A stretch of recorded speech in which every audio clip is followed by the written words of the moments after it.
Hello parents, स्वागत है आपका हमारे चैनल पेरेंटिंग अरुण में। दोस्तों, आप सभी ये तो जानते ही हैं कि आज का ज़माना कितना फास्ट हो चुका है, कितना तेज़ी से बदल रहा है। आज जैसे ही बच्चे का जन्म होता है, माँ बाप के लिए यह चिंता का विषय बन जाता है कि अब हम अपने बच्चे को कैसे संस्कारवान बनाएं, कैसे अच्छे ढंग से इसको पढ़ाएं ताकि हमारा बच्चा आगे चल के एक विद्वान और एक महान इंसान बन सकता है। दोस्तों, तो उसके साथ ही उसकी जन्म के साथ ही पेरेंट्स की जो चिंता बरकरार रह जाती है। हालांकि आजकल के पेरेंट्स काफ़ी अवेयर भी हो चुके हैं। वे अपने बच्चों को जन्म के साथ ही कुछ न कुछ ऐसी गतिविधि, कुछ न कुछ ऐसी एक्टिविटी वे कराना शुरू कर देते हैं ताकि उनके बच्चे अच्छे संस्कार सीख सके और अच्छे ज्ञानवान सीख सके और काफ़ी कम उम्र में ही अच्छी नॉलेज वे ग्रहण कर सके। इसके लिए बच्चों को जहाँ पहले पेरेंट्स होता है कम से कम 6 साल की उम्र में बच्चों के एडमिशन विद्यालयों में कराया करते थे, वहीं अब मात्र 2.5 साल की उम्र में वे अपने बच्चों का एडमिशन विद्यालयों में लेकर के करा देते हैं। और उन्हें यह लगता है कि हमने तो अब अपने बच्चों का एडमिशन विद्यालयों में करा दिया है और उसके लिए एक ट्यूटर भी रख दिया है और मेरी जिम्मेदारी समाप्त हो गई। किंतु यह गलती आपको नहीं करनी चाहिए। दोस्तों, ऐसा कतई नहीं हो सकता है कि आप अपने बच्चों से मात्र 2.5 साल की उम्र में ही उससे पल्ला झाड़ ले और उससे आप मुक्त हो गए। आप ये सोच रहे हैं कि हमने तो ट्यूटर रख दिया, हमने तो स्कूल ज्वाइन करवा दिया अपने बच्चों को, लेकिन ऐसा नहीं होना चाहिए। आप अगर पेरेंट्स हैं, आप अपने बच्चों को हर हाल में आपको समय देना है। जब तक आप अपने बच्चों को समय नहीं देंगे तब तक आपके बच्चे कभी भी आपके ज्ञानवान और चरित्रवान और संस्कारवान नहीं बनेंगे।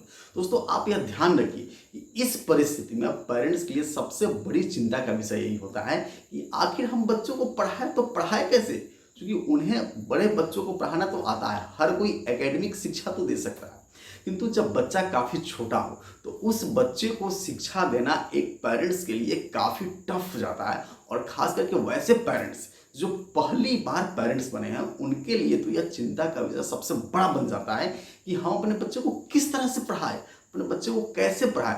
तो उन्हीं के लिए स्पेशल मैंने यह वीडियो बनाई है। यहाँ पर मैं 10 ऐसी बातें आपको बताने वाला हूँ कि आप उन बातों के सहारे, आप उन टिप्स को फॉलो अगर करते हैं तो आप अपने बच्चों को घर पर ही बहुत अच्छी तरीके से आप पढ़ा सकते हैं, बहुत अच्छी तरीके से उसका आप नर्सिंग कर सकते हैं और आप अपने बच्चों को एक काफ़ी विद्वान, चरित्रवान और संस्कारवान बच्चा बना सकते हैं। चलिए दोस्तों, तो वीडियो को आप शुरू करते हैं और चैनल पर यदि पहली बार आए हुए हैं तो चैनल को सब्सक्राइब करके बेल आइकन जरूर दबा लेना। ऐसा करने से आपके ऊपर कृपा बरसे। दोस्तों, छोटे बच्चों को पढ़ाने के लिए जो सबसे पहला टिप है वह है कि आप बच्चों का दिल जीत ले, आप बच्चों का दोस्त बने। दोस्तों, आपको याद होगा कि आप क्या करते हैं, हम कुछ ऐसी जिंदगी की बातें होती है जो हम हर किसी के साथ शेयर नहीं करते हैं, किंतु कुछ ऐसे फ्रेंड्स होते हैं, कुछ ऐसे क्लोज हमारे फ्रेंड्स होते हैं जिनके साथ हम अपनी लाइफ की हर एक छोटी मोटी बातें, हर एक सीक्रेट बात भी उनके साथ हम शेयर करते हैं। आप जरा अपने बारे में कल्पना कीजिए। इस प्रकार आप समझ सकते हैं कि आपका बच्चा भी वही चाहता है कि आप अपने साथ जो बिहेव करना चाहते हैं, आप अपने साथ जो अपने फ्रेंड के साथ आप बातें क्यों शेयर करते हैं, वही चीज़ आपके बच्चे भी करना चाहते हैं। आपके बच्चे भी उनके जो क्लोज फ्रेंड होंगे उनके साथ अपनी बातें शेयर करना चाहते हैं। इसलिए सबसे पहली प्राथमिकता होनी चाहिए पेरेंट्स के लिए कि आप अपने बच्चों के दोस्त बन जाए।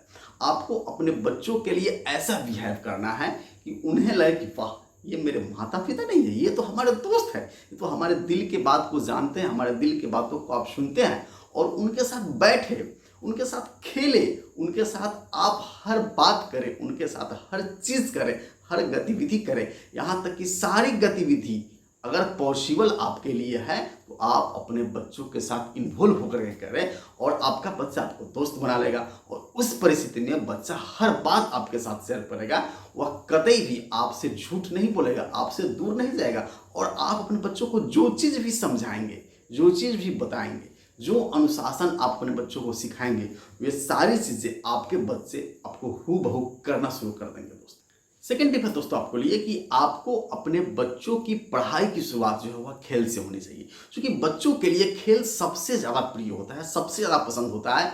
उसकी सुबह की शुरुआत वह जैसे ही बेड छोड़ता है वह खेलना पसंद करता है, माँ के गोद में हो या फादर के गोद में हो या अपने दोस्तों के साथ हो या अपने भाई बहन के साथ हो, वह सबसे ज़्यादा खेलना पसंद करता है। तो हमें क्या करना है, उसकी अगर पढ़ाई शुरू करनी है तो उस पढ़ाई से पहले उसको खिलाएं।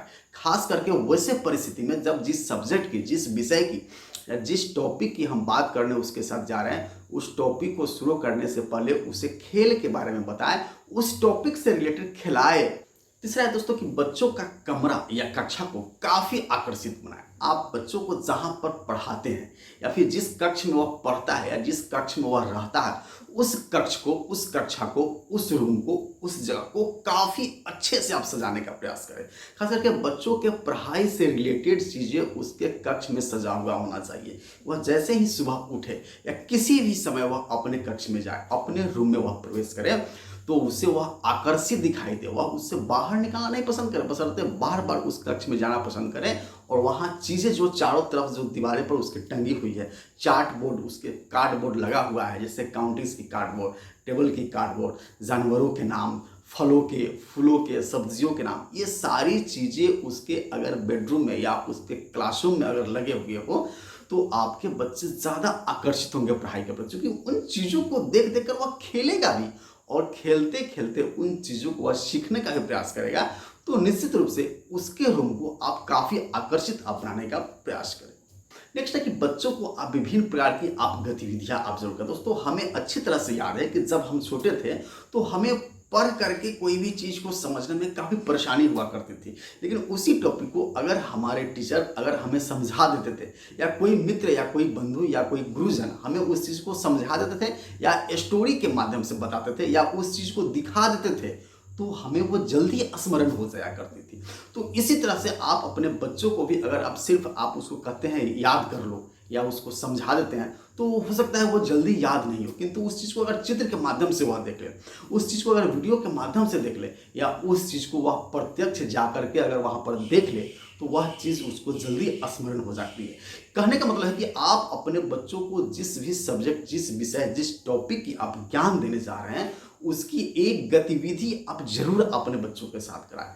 अगर आप मान लीजिए कि आप जानवरों के नाम बच्चों को आप समझाना चाह रहे हैं, याद कराना आप चाह रहे हैं, तो जानवरों के जो लिस्ट होते हैं, एक चार्ट बोर्ड होता है, कार्ड बोर्ड होता है, वो आप खरीद सकते हैं। या फिर बहुत सारे ऑनलाइन ऐसे जानवरों के बिकते रहते हैं, आपको उसके आकृति बिकते रहते हैं, उस चीज़ को आप खरीद करके आप बता सकते हैं कि बेटा ये होता है पालतू जानवर है, ये सारे हमारे पालतू जानवर है, ये सारे हमारे जंगली जानवर है। इसको आप अगर वो अच्छी तरह से देख लेता है और उस चीज़ को हो सकता है कि उसको वीडियो के माध्यम से आप अपने YouTube के माध्यम से, आप अपने मोबाइल के माध्यम से, आप लैपटॉप के माध्यम से बच्चों को अगर उसका वीडियो भी दिखाते हैं, तो वहाँ पर वह ज़्यादा बेहतरीन हो सकता है, ज़्यादा वह कारगर हो सकता है। तो बच्चों को आप इस माध्यम से गतिविधि करा करके भी आप अपने बच्चों को पढ़ा सकते हैं। नेक्स्ट है दोस्तों कि बच्चों का आप पढ़ाई का एक समय सीमा तय करें, क्योंकि आपको ज्ञात होगा दोस्तों कि बच्चों का पढ़ाई में कतई मन नहीं लगता है, बशर्ते इसकी जगह पर वह हमेशा खेलना पसंद करता है, वह टीवी देखना ज़्यादा पसंद करता है, वह मोबाइल देखना ज़्यादा पसंद करता है।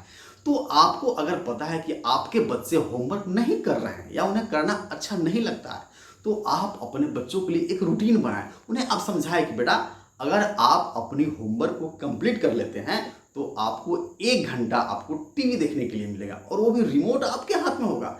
आप अपनी मनपसंद चैनल को आप देख सकते हैं, या फिर 1 घंटा आपको अपने दोस्तों के साथ खेलने की अनुमति मिलेगी, या फिर अगले 1 घंटे तक आपको मोबाइल मिल जाएगा, आप अपनी मनपसंद चीज़ें देख सकते हैं। तो इस प्रकार आपका बच्चा मोबाइल देखने के लिए या टीवी देखने के लिए सबसे पहले अपना होमवर्क कंप्लीट करना चाहेगा, क्योंकि उसे पता है कि अगर मैं अपना होमवर्क जितना जल्दी कंप्लीट कर लेता हूँ, उतना ही जल्दी हमारे पेरेंट्स जो है हमें मोबाइल देंगे खेलने के लिए। तो इस तरह से भी आप अपने बच्चों को पढ़ाने के लिए इस टिप्स का भी फॉलो कर सकते हैं।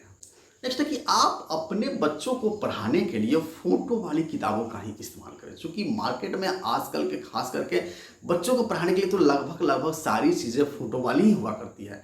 तो आप जरूर निश्चित रूप से आप फोटो वाली किताबें ही खरीदें, और उस फोटो के साथ वह खेलेगा, उसको उल्टेगा पलटेगा उसको, और उसको फाड़ने की भी वह कोशिश करेगा। लेकिन इस क्रम में आप उसको डांटे नहीं, आप उसको मारे नहीं, उसको करने दें। वह बच्चा जो काम कर रहा है, जैसे उसको पढ़ना चाह रहा है, उस काम को उसको आसानी से उसको करने दें।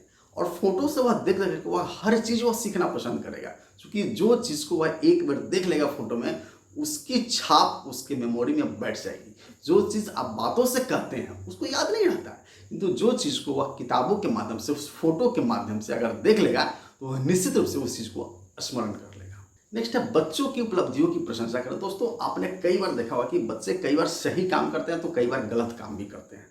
गलत जब काम करते हैं तो पेरेंट्स वहाँ पर उसको डांटते ज़रूर है, उसको मारते ज़रूर है, किंतु उसके विपरीत जब कोई बच्चा अच्छा काम करता है तो पेरेंट्स वहाँ पर उसकी तारीफ नहीं करते हैं, किंतु आपको ज़रूर करनी चाहिए। अगर आपका बच्चा कुछ अच्छा करता है तो निश्चित रूप से उसके पूरे दिल से उसकी तारीफ किया करें, उसकी प्रशंसा किया करें। इससे उसके अंदर मोटिवेशन पैदा होगा, क्योंकि तारीफ हर इंसान को पसंद है। आपकी भी तारीफ काफ़ी पसंद है, क्योंकि आप हमारे वीडियो को यहाँ तक देख रहे हैं तो ये काफ़ी खुशी की बात है कि आप अपने बच्चों के प्रति और अपने परिवार के प्रति आप सीखना चाहते हैं कि आपके बच्चे अच्छे कैसे बने। दोस्तों तो निश्चित रूप से आप अपने बच्चों की तारीफ करें। जैसे ही वह कोई अच्छा चीज़ करता है, वाह बेटा वाह, शाबाश बेटा तूने बहुत बढ़िया काम किया। तो इस तरह की तारीफ हर बच्चे को पसंद है, और जैसे ही आपको मौका मिलता है, कुछ बच्चे अच्छे करते हैं तो उसकी तारीफ, उसकी प्रशंसा करना आप नहीं भूलें। नेक्स्ट है कि पढ़ाई का दबाव कभी भी आप अपने बच्चों पर नहीं डालें। कई बार क्या होता है कि पेरेंट्स को लगता है हमेशा कि पढ़ाई का मतलब सिर्फ है क्लास में टॉप करना, कि अगर मेरा बच्चा क्लास में टॉप नहीं करता है तो वह अच्छा से नहीं पढ़ रहा है। इसका कतई यह अर्थ नहीं हुआ दोस्तों। पढ़ाई का सिर्फ और सिर्फ अर्थ होता है कि उसका बौद्धिक विकास हो रहा है कि नहीं हो रहा है, उसकी बुद्धि की विकास हो रही हो कि नहीं हो रही है। इसका कतई यह अर्थ नहीं है कि अगर आपका बच्चा मैथ में 100 में अगर 90 नंबर लाता है तो वह अच्छा है, बशर्ते अगर 100 में वह 60 नंबर भी लाता है फिर भी वह अच्छा है। आप कभी भी अपने बच्चों के लिए, आप मार्क्स के लिए आप दबाव नहीं डालें कि अगर तूने इस बार अगर अच्छा नंबर नहीं लाया, अगर 90 स्कोरिंग नहीं की, 100 में 100 स्कोरिंग नहीं किया तो मैं तुमको डांटूंगा, मैं तुमको मारूंगा, मैं तुमको ये चीज़ नहीं दूंगा, ये चीज़ करने नहीं दूंगा। ऐसी बातें आप अपने बच्चों के साथ कतई नहीं करें, बशर्ते अगर आपको मौका मिले तो वहाँ पर भी आप उसकी प्रशंसा करें। अगर आपके बच्चे 100 में सिर्फ 60 नंबर भी लाते हैं फिर भी आप प्रशंसा करें, क्योंकि आप वहाँ प्रशंसा इस रूप में कर सकते हैं, आप बच्चों को बता सकते हैं कि बेटा तुमसे भी बुरी स्थिति इस 10 बच्चे का है, उस 10 बच्चे से तुम अभी भी बेहतर स्थिति में हो, किंतु अगर आप थोड़ा सा और मेहनत करते हैं तो आप आने वाले समय या अगले एग्जाम में या नेक्स्ट ईयर आप बेहतर कर सकते हैं, आप टॉप कर सकते हैं। नेक्स्ट है कि कभी भी आप अपने बच्चे की तुलना दूसरे बच्चे से नहीं करें। कई बार क्या करते हैं पेरेंट्स कि अपने बच्चे की तुलना पड़ोसी के बच्चे से करते हैं। अरे पड़ोसी के बच्चा हो सकता है किसी खास विषय में तेज हो, आपका बच्चा हो सकता है कि उस विषय में तेज ना हो, उस विषय में जनरल हो, कॉमन हो, तो इसमें तुलना करने की क्या बात है। अगर आप तुलना करते हैं कि शर्मा जी का लड़का तो 90 नंबर लाता है और तुम्हारा मात्र 80 नंबर आता है, तो ये तुलना करके आप अपने बच्चे को डिमोरलाइज कर रहे हैं। आपका बच्चा जो अपने आप को महत्वहीन समझेगा कि अरे मुझे तो कुछ आता ही नहीं है, मुझे तो उस लड़के से इतना कम नंबर आया कि पिताजी हमें डांट लगा रहे हैं, और वह पढ़ाई से वह जी चुराना शुरू कर देगा, पढ़ाई से वह दूर जाना शुरू कर देगा। अगली बार हो सकता है कि उससे और भी कम नंबर आए। इसलिए आपको कतई किसी से भी तुलना नहीं करना है, बशर्ते अगर आपको तुलना करनी ही है तो आप अपने बच्चे की तुलना खुद अपने बच्चे से ही करें। हो सकता है कि पिछली बार उसके पिछली एग्जाम में उसको 75 नंबर आए हो और इस एग्जाम में उसको 80 नंबर आया हो, तो आप प्रशंसा वहाँ कर सकते हैं कि वाह बेटा शाबाश, इस बार तुमने बहुत बढ़िया परफॉर्मेंस किया है। अगर यही स्पीड रही तो अगले साल तुमको 85 और उसके अगले साल तुमको 90 स्कोर पहुँच जाएंगे और एक दिन तुम भी अपनी क्लास का टॉपर बनोगे। नेक्स्ट और सबसे लास्ट टॉपिक है कि छुट्टी में आप अपने बच्चों को घुमाने घर से बाहर जरूर लेकर जाए, क्योंकि बच्चे सबसे ज़्यादा सीखते हैं वह दुनिया को देख करके, उनकी समझ देख करके सबसे ज़्यादा विकसित होती है। अगर आप छुट्टियों के दौरान, समर वेकेशन तो साल में एक ही बार आता है, आप चाहे तो वीकली या मंथली सिर्फ संडे को भी अपने आसपास के पार्क में, अपने आसपास के चिड़ियाघर में, अपने शहर के किसी मार्केट में, किसी अच्छे मॉल में अपने बच्चों को घुमाइए, क्योंकि दुनिया की उसकी समझ तब बढ़ेगी जब आप उसको दुनिया के बीच लेकर के जाइएगा। उन सारी चीज़ों को आप दिखाइए और आपके बच्चे उन चीज़ों को देख करके कई तरह के प्रश्न करेंगे आपसे कि ये चीज़ ऐसा क्यों है। आप उन सारे प्रश्नों का जवाब उन्हें आप अच्छी तरह से दें। हो सकता है कुछ प्रश्नों के जवाब आपको पता नहीं हो, उसको डांटना नहीं है, झुंझलाना नहीं है, उसको बताना है कि इस चीज़ की जानकारी अभी हमें नहीं है, हम आपको पता करके बताएंगे, और जब आप घर लौटे तो आप उसकी पता करें और उस बच्चे को उसके क्वेश्चन का जवाब आप जरूर दें, तब जाकर के उसकी जिज्ञासा उसकी शांत हुई। अगर उसको डांट करके आप शांत कर देते हैं तो वह कभी भी क्रिएटिव नहीं बन पाएगा, कुछ भी अच्छा अपने लाइफ में वह नहीं कर पाएगा। इस प्रकार दोस्तों मैंने आपको यहाँ पर 10 ऐसी बातें बताई जिसके सहारे आप अपने बच्चों को घर पर अच्छी तरह से शिक्षा दे सकते हैं, अच्छी तरह से आप पढ़ा सकते हैं। तो यह वीडियो कैसी लगी, वीडियो को यहाँ तक देखने के लिए थैंक यू।